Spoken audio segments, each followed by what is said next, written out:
Bonjour à tous, le temps est perturbé sur le pays et va le rester dans les jours qui viennent, toujours dans la douceur. Mais au niveau température, les choses pourraient changer la semaine prochaine. Sur l'animation satellite, on voit la perturbation qui a traversé le pays aujourd'hui. Rapidement, des éclaircies sont revenues à l'arrière sur le nord-ouest, mais on voit que la marge de la perturbation suivante approche déjà. Et demain matin, on va retrouver cette perturbation suivante sous la forme d'un front chaud qui aura glissé dans la nuit du côté du Nord-Pas-de-Calais en donnant beaucoup de pluie et beaucoup de vent.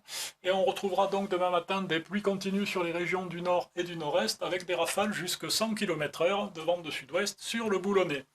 À l'arrière, la plus grande partie du pays sera dans ce qu'on appelle un secteur chaud, c'est-à-dire une zone d'air doux avec beaucoup de nuages et quelques gouttes éparses, quelques trouées aussi là-dedans. Et puis en allant vers le sud, comme souvent ces derniers jours, on retrouve un ciel plus lumineux, notamment entre Méditerranée et Alpes du Sud et Corse, même si quelques grisailles côtières seront probables localement. L'évolution dans l'après-midi, le front chaud perd de l'activité près des frontières du nord-est et le front froid plus actif va entrer par les côtes de Manche avec toujours du vent de sud-ouest soutenu sur la moitié nord, même s'il baisse un peu le long des côtes. Et puis le secteur chaud avec beaucoup de nuages et quelques gouttes éparses sur une grande partie du pays. Un ciel qui se voile un petit peu plus en Méditerranée, mais toujours plus lumineux.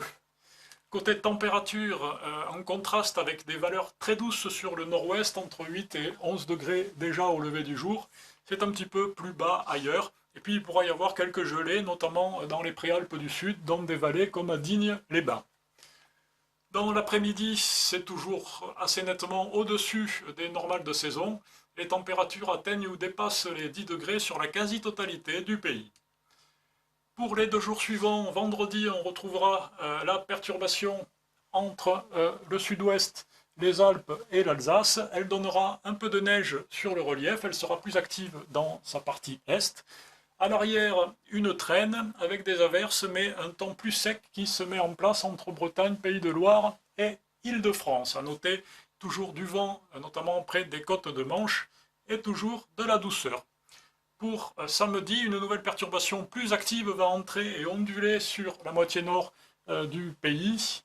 Elle va donner de bons cumuls à surveiller, mais sur le sud, on aura des éclaircies la plus grande partie de la journée. À noter toujours des températures bien douces.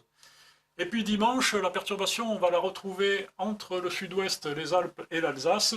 Elle va donner de la neige sur les reliefs et vous voyez que les températures vont commencer à baisser, se rapprocher des normales de saison. La traîne à l'arrière sera plus active le long des côtes de Manche où il faudra surveiller le vent fort et risque de vent fort également sur l'ouest de la Corse. Et puis pour les 3 jours suivants, de lundi à mercredi, vous voyez que le vent change de direction, on passe en flux de nord-ouest et les températures par conséquent baissent. On aura sur ces 3 jours de fréquentes averses qui pourront temporairement déborder en Méditerranée, notamment mardi. Et on note aussi qu'on aura donc de la neige sur le relief et même mardi et mercredi, on pourra avoir des averses de pluie et neige mêlées en pleine sur le nord, et voire de la neige dès les premières hauteurs sur les Ardennes par exemple. Enfin, au niveau de la côte aquitaine, lundi et mardi à surveiller des pluies plus continues, les cumuls pourront être importants. Voilà, je vous remercie, je vous laisse avec l'éphéméride et je vous souhaite une bonne fin de journée.